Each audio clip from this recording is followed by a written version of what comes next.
Hello, listeners. My name is Charles Scott. Here we are again this week, and I'm here with Charles Scott Jr. How you guys doing? As you see, it's another week, another time for another episode of Can We Talk? But remember, you're not limited to just what the TV is showing you. Go online, go to Facebook, go to YouTube, TikTok, type in Can We Talk Tri-State Realty. You'll see dozens and dozens of episodes. And I want to thank all of the listeners that have actually been tuning in and watching our episodes. As my son just said, we have quite a few episodes, so if this is the first one that you're tuning into, go back and look at many of the other ones that we have. You can go on YouTube and you can see a lot of the other episodes. We've been able to enlighten a lot of people, talking about credit issues, talking about buying a house, selling a house, the economy. We try to make this a program that's very informative to give you some information that can help you in doing some of your daily financial planning and some of the things that may not only help you and assist you with real estate, but maybe getting a job, maybe getting an apartment. Yes. There's many things that we talk about on this particular program, but you know, a lot of it has to do with, you know, the big catchword right now is called wealth building. Yes, wealth building, and also different things that help you with what's going on with the real estate market. I'll say that's one of the best steps to wealth building is owning your own property. Because remember, as we've seen over the last 3 years with the pandemic and everything, rents have been going up and up. I will say, if you've seen the last couple episodes, I say they're plateauing, but even though they plateaued out, they're still pretty much higher than a mortgage, I would say. Yeah, I noticed a lot of seminars that are coming online now, and the big catchword, as I said, is wealth building. You'll notice that a lot of the people that made a lot of money, they started out with real estate, investing in real estate, buying one or two houses, and then a multi-family house. And then what they do is they pyramid it and buy more and more, and they build wealth. And it's something that you can pass down from yourself to your family, to your children, and something concrete that you could give them. Plus, on top of that, you know, what happens is that when you've got maybe one or two apartments, it's a good indicator to show your children how to, if your kids are small, they can drive around with you and show them how it works to collect rents, to manage money, to be able to manage a business, start up a business, and then pass it on to them.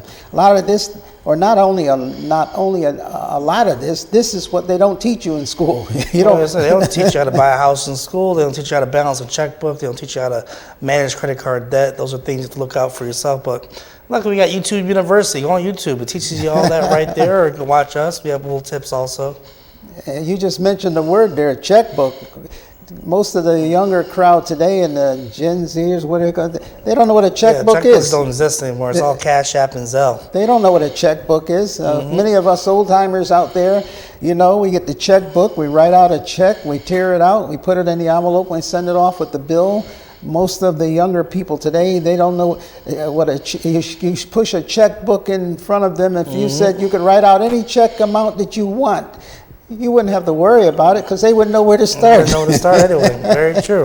Where it says to put the money, they'd sign their name. I just want to remind people out there, I mean, if you watch our episodes before, you should get a checkbook just in case you are in the market for looking for real estate, because although I will say checks is old school, you do need a check when putting an offer on the house, if not a money order. Money orders are more frustrating to go to the bank back and forth for a money order. If you have a checkbook, you can put an offer in on, I'll say, that house right then and there.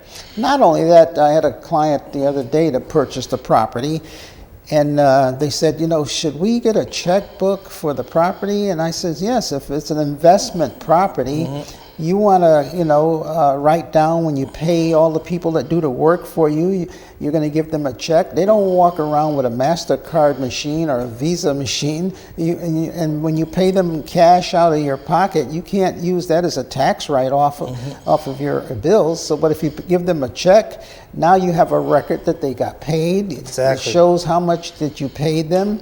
And you may order some supplies and then they receive them and they're wrong. Well, you know, you can cancel the check or cancel the payment that you made out to them. So if you do everything over the internet and you, boom, instantly they got the money, you might not even get the supplies. Yeah, very true, very true.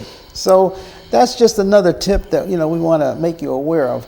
the catchphrase is wealth building. In this program, we try to show you ways of building wealth. We are not financial advisors. Not at all. What we tell you, you cannot go out and say that it's 100%. We give you advice, or we'll give you the sources as to where you can go and get that information. Exactly. I say we give you tips, we put you in the right direction, and then have you go towards that goal. And with anything, one thing about government, a lot of people talk about government, a lot of people badmouth government, oh, the government this, the government that, but like I've always told everybody, it's a two-edged sword. In other words, the government is there and it puts in regulations, it puts in boundaries, but at the same time, the government is there to encourage, free enterprise. Because the way you look at it, everybody's motivated by money. And even the government, when they give away something, they're still motivated with making money from what they give away, believe it or not. And how it works is this. What the government will do is the government will give a corporation money, grants, tax breaks, tax abatements. And the way the government looks at it is like this. If you buy a piece of, like I explained this just to someone last week, they were in the office and they were talking about taxes, and I pulled out a tax bill and I said, see this tax bill? I said, even I have to pay taxes. Once a year, the city will ask me about what supplies have I bought in the past. Any equipment that I have. Do you have a new copy machine? Have you purchased a new desk? What is the value of it? And they take all of the items in my office and they figure out the value and they send me a bill. And they say, you're going to get taxed on that. It's just like a car. Yep. For many of you out there that have a car, you get a tax on your car every single year. So I get a tax bill based on the equipment that I have in my office. Correct. Now, I'll admit it's small because I only got so much equipment in my office. But what if I were a corporation and I wanted to buy a big piece of equipment that cost $2 million? Because I said, oh, this piece of equipment is going to make me a lot of money because it will automate things and I'll be able to produce more goods. But then I say, look, if I buy this $2 million piece of equipment, the taxes might be $100,000 a year. Yep. So I think I'll just hold off on that because it's too much taxes. So then you have a state or the governor say, oh, for anybody that spends $2 million on this certain piece of equipment, we're going to make the taxes very low because we feel as though if we let this person buy this piece of equipment, then he's going to hire more employees because he will be able to build his business. Rather than have 2 factories, he might have 2 factories, 3 or 4. Exactly. So therefore, if he can hire more employees, we'll let him buy this piece of equipment and we won't charge him as much in taxes. Now, you might say, oh, the government's giving away money, but here's the catch. They know that if this person hires another 100 employees, then the employees are going to pay taxes on the money they make. They're going to pay the highest tax bracket compared to the entrepreneur or the business owner. So the government makes the money back, even though they took a loss of $100,000 in that piece of equipment by not charging taxes. They figure out, well, what taxes are 100 employees going to pay?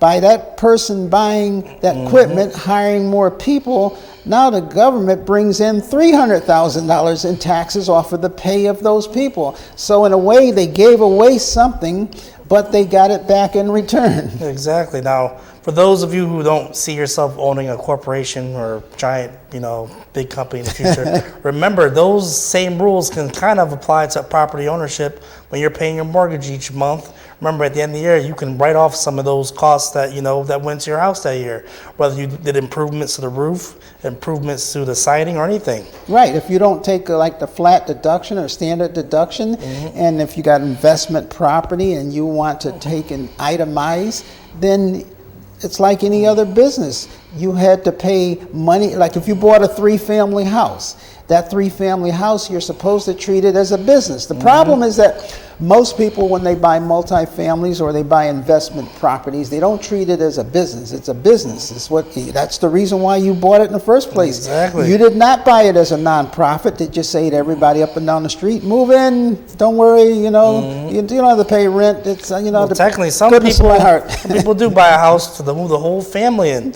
And although the family isn't paying market rate rents, they may be paying below market rate. Good luck getting that steady rent flow coming in, because when it comes to family, I'll say things get a little muddy. I would say the number one reason why real estate agents list properties in a lot of the multis is because the owner of the property, who's the family member, lets all of his family move in, and then they don't want to pay rent because it's family. And then what happens is they end up arguing back and forth.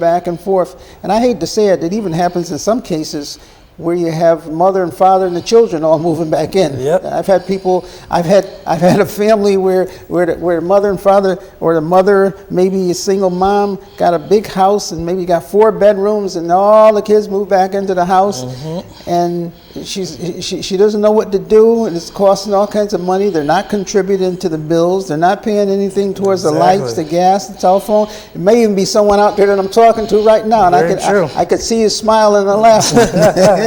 All the kids are living in the house. Nobody's paying anything. And so as you're laying down thinking at night, you're saying, you know what I'm going to do? I'm going to sell the house. You can sell the house, because, you know, people that have these houses now, you're probably getting those emails or letters in the mail saying, look how much equity you've gained since 2020. A lot of these houses have gained about 30 to 40% equity. And for those of you who may not realize it, you could be selling the house and making a profit. Not only that, you know, the thing about it is that when they come into the office, and even if the child is accompanying the parent or something like that, when the child goes out of the room or something like that, they say, Mr. Scott, I only want a 2-bedroom house. I said, 2-bedroom? Yeah, that way they can't move back in. Yeah, right. I only need 2 bedrooms for me, and if someone, but I don't need 4 bedrooms anymore. Don't get the 4. I said, I want to downsize. I want something smaller. I'm not buying a house for everybody to move back in. Yep, very true. So people get motivated by different reasons. Different reasons is what I'm saying.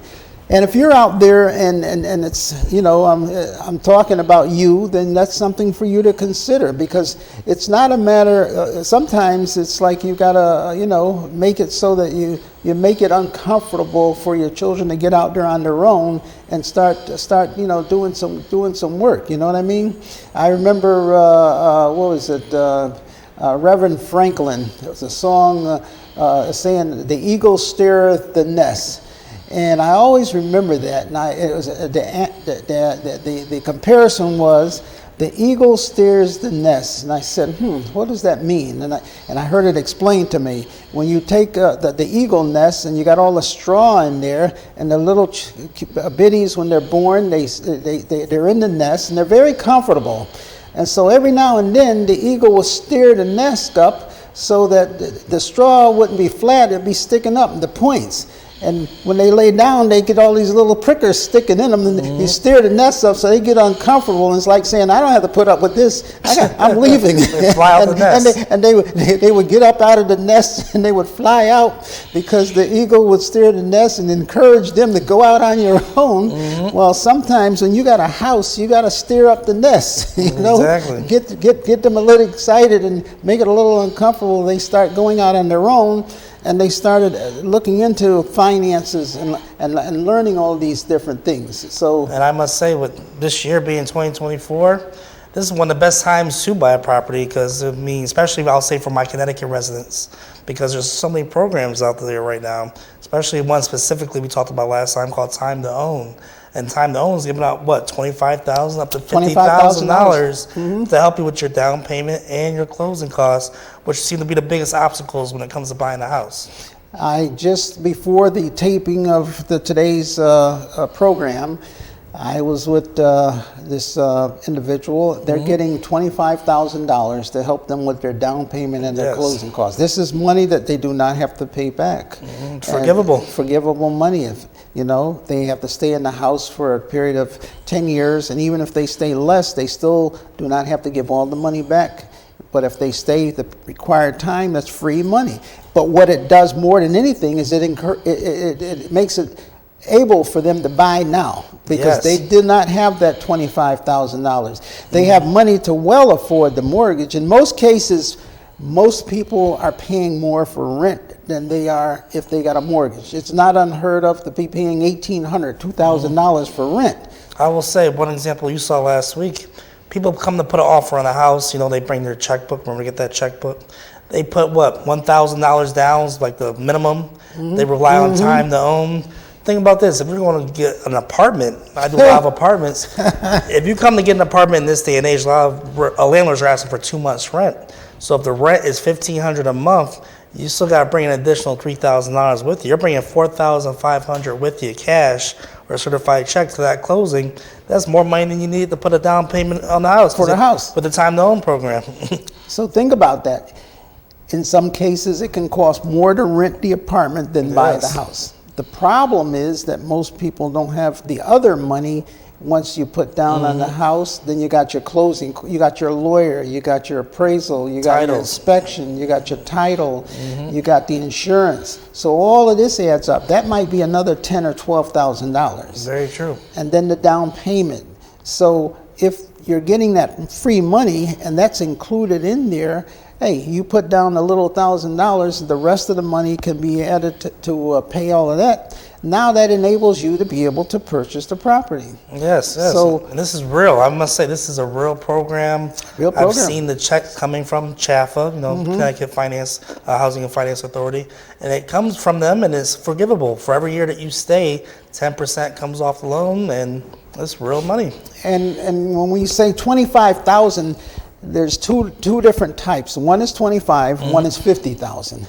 If you're buying in an area where the prices of the homes is higher, and they have a map, then they will give up to 50,000. Yes, up to 50,000. If you're buying in certain areas of Fairfield County, like Trumbull and Fairfield, and those areas, you can get up to $50,000 of free money to help you buy a house. Yes. Now, let me also say, it may not be forever. It's until the money runs out. I was going to say also, this program has been funded multiple times, but it's not saying it's going to always be funded. I mean, now it's a strike now when the iron's hot, while the program is still active and has a good amount of money in it.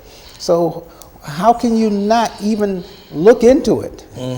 I mean, it's like, if you're not aware of an opportunity or you don't know what an opportunity looks like, it'll walk by you and you won't recognize it. Yeah, I was going to say that also, because remember, this is a program that, they're advertising it, but if everyone hears about it once, the money's going to instantly disappear. Right. So right now it's kind of like word of mouth. We're telling you, time to own. Right. It's kind of in the name. It's time to own a house, to own property.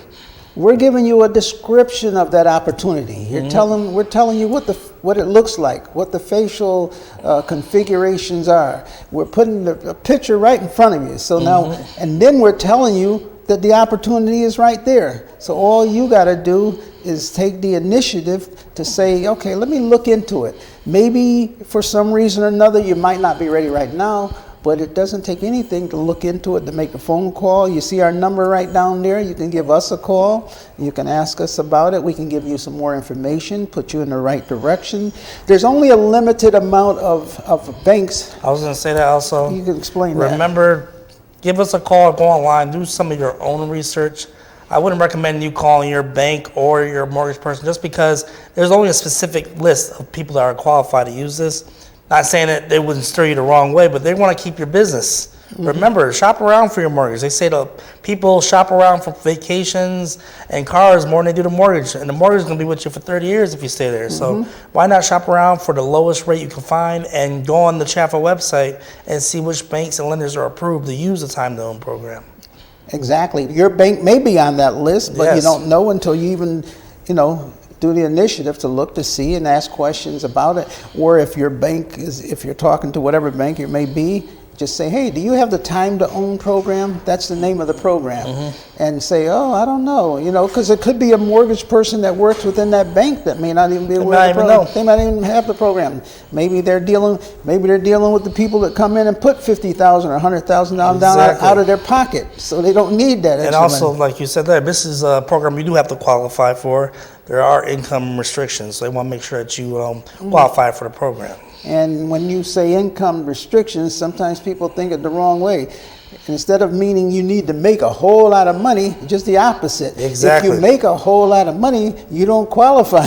This is to help people who wouldn't normally have the money saved up for a down payment or closing costs, to help those in need. This is for people out there that genuinely they want to provide a home for. Now, remember I just made that comparison about the eagle stare at the nest, and they want to make it uncomfortable to get you out of the home, and the government gives you money, but they got a motive of why they're giving you money, because they're going to make it back. Well, even with the time to own, the governor of the state is getting a lot of flack, and a lot of people are complaining. The people that have the company. Remember, I told you that corporation got that $2 million piece of equipment. Now you got to go out and hire all these employees.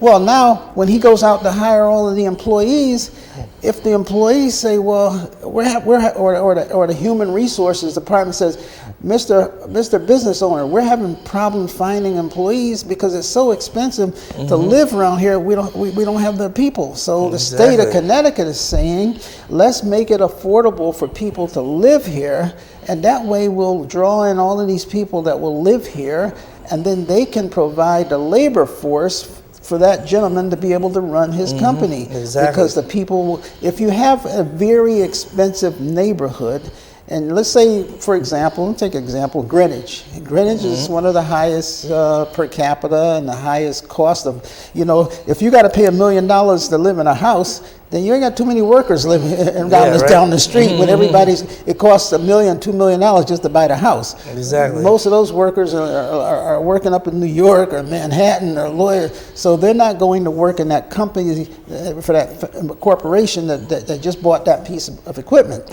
So the governor wants to encourage the average middle income person to be able to buy a house so that he can live within the neighborhood and work within the neighborhood. You got policemen, you got school teachers, you got firemen, you got public officials that you need to run the city.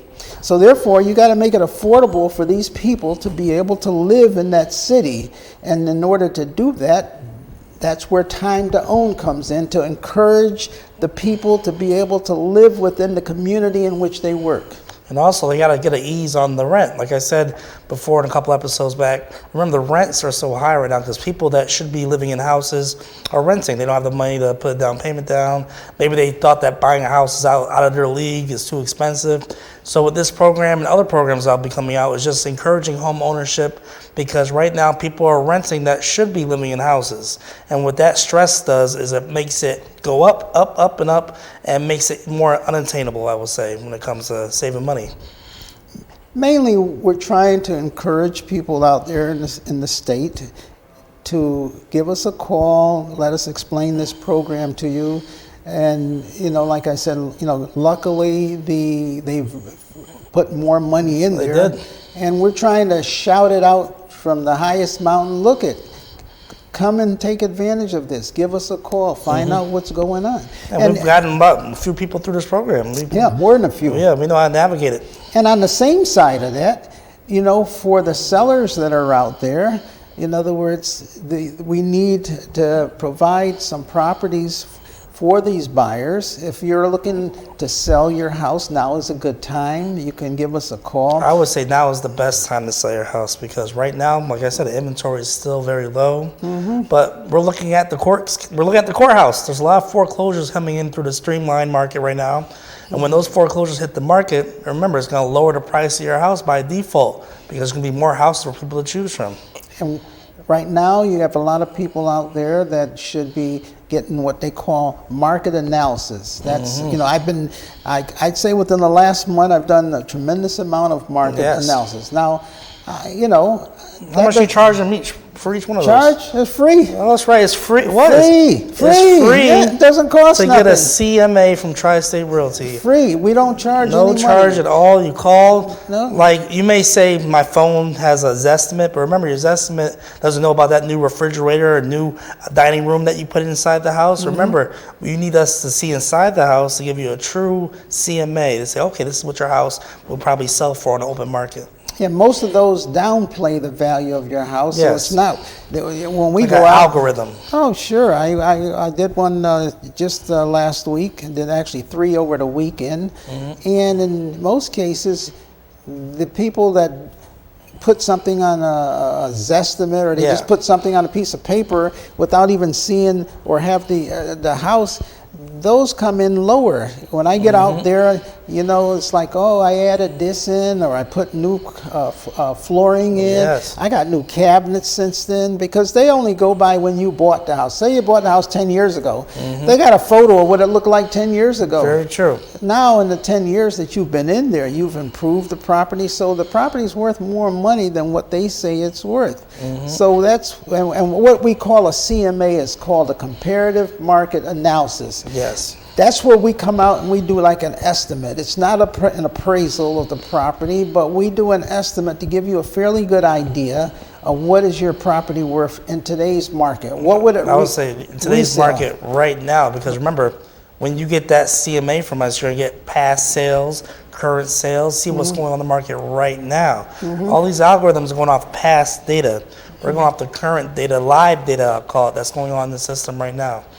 And you might just want to be curious and a little nosy and want to know what did my neighbor's house sell for? Yeah, right. What are those, what's that house over there? How much did it sell for? So when I come into and give you that analysis, I'm going to give you all of the houses within your area and what they sold for. How many bedrooms did they have? How many bathrooms did they have?